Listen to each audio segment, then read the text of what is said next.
Somebody be honest. Do I look like Pink with this new hair? Hello gays, gals, boys, girls, and everyone in between. Welcome back to my YouTube channel. I am so excited to be back on YouTube. I feel like I've missed my YouTube family so much, but there has been so much going on since I moved to Vegas, and filming YouTube videos has unfortunately not been able to fit into my everyday schedule. However, I feel like I have a lot of free time now. I'm feeling very inspired, and I feel like it's my time to come back to YouTube. So I am so excited to be making this week's YouTube video. Since this is my first video in a couple months, I figured what is the best way to come to YouTube than to do a juicy Q&A. So I got on my Instagram stories and my Snapchat stories, and I asked, what are the juiciest questions you could think of? And I'm going to be picking the absolute plump, juiciest, luscious questions from these questions that y'all sent in, and I'm going to be answering them truthfully, honestly. I'm picking the juiciest ones, so let's get into it. So hopping right on into the very first question, and I feel like this is very fitting for the whole theme of this video, why do I keep disappearing from YouTube? The reason why I keep disappearing from YouTube is ultimately it comes down to a lack of ideas that I end up having. I feel like TikTok is completely different than YouTube in the sense of like, I feel like I can always come up with a TikTok that's 60 seconds or less. Whereas YouTube, I feel like that takes a lot of energy and effort, and sometimes I don't even have the creative ideas to turn into a YouTube video. I want to always make sure that I'm posting entertaining videos if I am going to be posting videos. But in short, to answer the question why I keep disappearing from YouTube, many reasons. I'm not gonna sit here and make up an excuse of why I keep disappearing from YouTube. I'm gonna be honest, the main reason is because I run out of ideas and I just don't wanna be that person that posts boring videos. And I'm not making any promises that I'm gonna start uploading on a consistent schedule again, because again, no idea. I'm about to be doing a lot of traveling, and I'm really excited for all that, and I feel like it's really hard to make YouTube videos when I'm also traveling at the same time. The next question, and this is a juicy one, why does it seem like your friendships don't last? This is actually a really good question, because I do get this question a lot of why does it seem like I lose friends a lot and lose friends really easily? And it's more so because of me and not the other person in the friendship. Like, it's normally very one-sided. Oh, hello, necklace.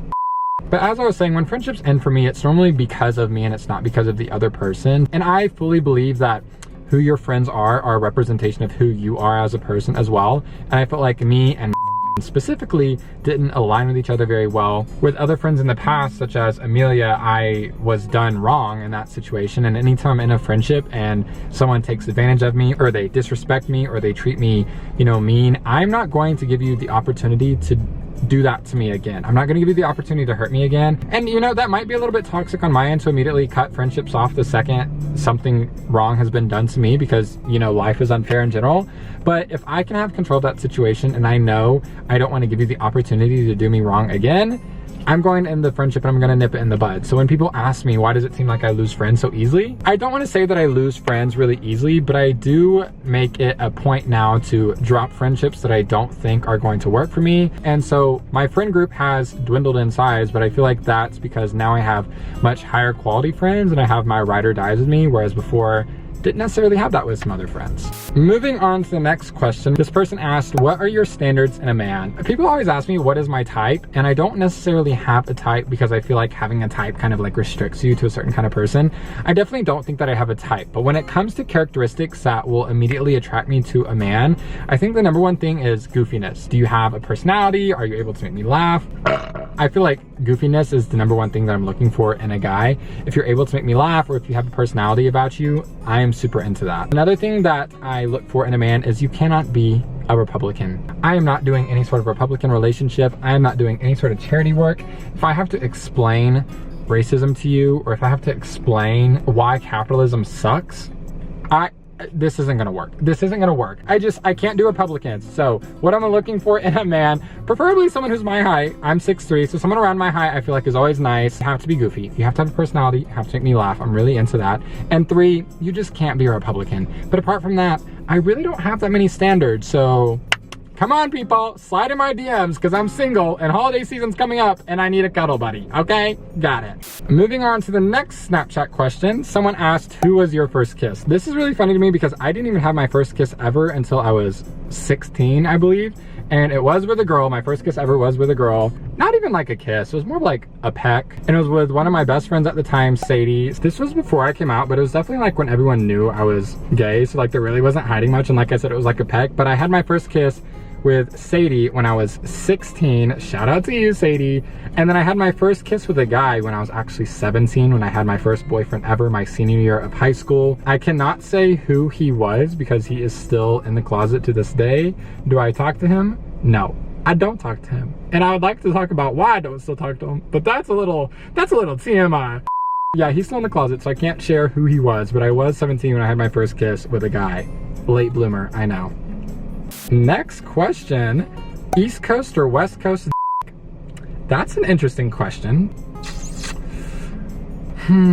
East Coast guys and West Coast guys are very different, and I feel like comparing the two is almost like comparing apples to oranges because it's like very, very different. East Coast guys, especially guys from Georgia, were very more like emotional, I guess I want to say, and more like into it, I guess is the phrase for it. Whereas West Coast guys are a lot more attractive than East Coast guys, in my personal opinion, but they're not as like into it, if that makes any sort of sense at all. So to answer the question, I guess I would say East Coast guys are better. East Coast. That was really cringy. Moving on to the next question. Have you gotten any work done since moving? I get this question all the time. I get DMs and comments on TikTok of people saying that the West Coast has changed me since I moved. First of all, I still feel like I'm the exact same person from when I moved from Georgia to Vegas. If anything, I'm just more independent and I'm more confident in myself. I guess it really depends on what you consider work to be, but I haven't had any plastic surgery, but I have received filler and I've also received anti-wrinkle, which is like Botox. I currently have filler in my jawline, I have filler in my cheeks, I have lip filler, I have nose filler, and then I have anti-wrinkle, which is like Botox in my forehead. But I feel like I need to explain why I've had all of this done. First and foremost, if you want to get stuff done, absolutely go for it. I'm fully supportive of everyone who wants to get filler. Like if you want the Kylie Jenner look, get the Kylie Jenner look. I'm going to support you. I'll drive you there. I don't care. I'm really into it. But the reason why I've gotten filler and anti-wrinkle done is because I'm the social media manager for a med spa here in Vegas. And if you don't know what a med spa is, it's a place that does like facials and aesthetics and injections like filler and anti-wrinkle and stuff like that. So part of my job is to almost get filler and get anti-wrinkle and stuff like that, because in order to do my job and in order to do my job well, I have to know what I'm talking about, and I can't talk about getting filler or getting injections or anything like that if I haven't experienced it firsthand. I feel like it's a no-brainer. If someone provides you with the opportunity to enhance something about yourself, why wouldn't you want to do it, you know? So to answer the question, have I gotten any work done? You tell me. Moving on to the next question. Who is your celebrity crush at the moment? I like this question because I normally don't have celebrity crushes, but my current celebrity crush 100% is currently Ollie Alexander from Years and Years, or I think he is Years and Years now. I've listened to Years and Years for years and years, and I see what I did there. Ollie Alexander is my definite #1 celebrity crush right now, and #2 behind him, and I hate to say it because everyone says this, Shawn Mendes. Shawn Mendes is currently my second celebrity crush right now. I'm normally not even super into Shawn Mendes like that, but I saw a couple of YouTube videos from one of his concerts, and it was just the way that he was like performing, really something LGBT happened to me. Moving on to the next question. What's the worst date I've ever been on?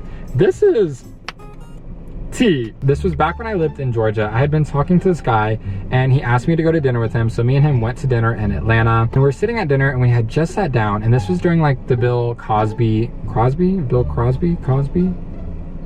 What's his name? Bill Cosby. And this was during the Bill Cosby trials, and me and this guy were sitting at dinner, and he told me that his mom was actually one of Bill Cosby's attorneys, and I was like, interesting career choice. And then he went on to say that sometimes he thinks women just deserve it. Yeah. And I remember looking at him dead in the face, thinking it was a joke. I looked him dead in the face and I was like, I'm going home. Hadn't ordered a thing, which was, I was already mad because I was hungry, and now I'm pissed off and hungry at the same time. Not even hangry, because I'm pissed. I got up and left this restaurant, and I was like, I can't believe that this guy literally just said that to my face right now. He also DM'd me like months later wanting to apologize for what he said, and I was like, first of all, you're apologizing to the wrong person. Second of all, that ship has sailed, buddy. The ship of me and you together, that was the Titanic. And for the sake of this wholesome video that we have here, I will finish on one last wholesome, innocent question of who is my favorite artist and favorite song. My favorite artist and my favorite song changes literally all the time, and there's by no way a favorite song that I have. My current obsession at this moment is a band called Wild Rivers, and they have so many songs that are so good. I literally found them on a random playlist, and I'm obsessed with their music, which is so weird for me because I'm normally not the kind of person that can listen to the same song over and over and over on repeat, but I am super into this band. So if you don't know who Wild Rivers is, you definitely have to check them out. My favorite song is Thinking About Love, the acoustic version. You can thank me later. You're welcome. Anyways, thank you guys so much for watching this week's YouTube video. Thank you for being so kind and so generous and so nice to me all the time. I always say that people are so nice to me on social media, and I don't know why, because I see people being ruthless to other creators sometimes, but people are always so kind to me and so nice to me, and y'all are always sending me the kindest DMs and the kindest messages, so I really appreciate that. Thank you so much for sending in your questions for this week's YouTube video. I really had fun answering some of these juicy questions. But if you like this week's YouTube video, don't forget to leave it a big thumbs up and hit that big red subscribe button down below and hit that bell icon so you get a post notification every single time I upload a brand new YouTube video, which is hopefully going to be more frequently than once every other couple months now. But I am a lot more active on all my other social media, and I promise I'm going to try to be better with YouTube as well. But if you do want to check out my other social media, my Instagram is @It'sJordanStewart, my TikTok is @JordanStewart_, and my Snapchat is @JorgeTheTaco120. Later this week, I'm headed back home to Georgia for the very first time ever since I moved, so I'm very excited to be going back to Georgia. Of course, I'm going to be vlogging it and bringing you guys along with me, so I'm really excited to share that with everyone.